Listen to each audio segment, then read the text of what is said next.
Pas ima mnogo veće koristi nego svinja, pas može da čuva ovce za čoveke, pas može da svašta radi i ali eto svinje su uzgajane da mirišu tartufe.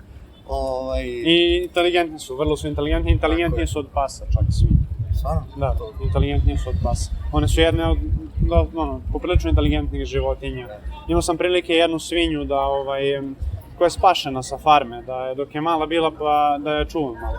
I stvarno je nekako kad vidiš to biće i kad se tako sprijateljiš, to je neki sličan odnos kao koji možeš sa psom da ostvariš na drugačiji naravno način opet, ali opet možeš da dobiješ tu konekciju, opet te upoznaš kao individu, nekako svaki pas je različit, tako i svaka svinja isto.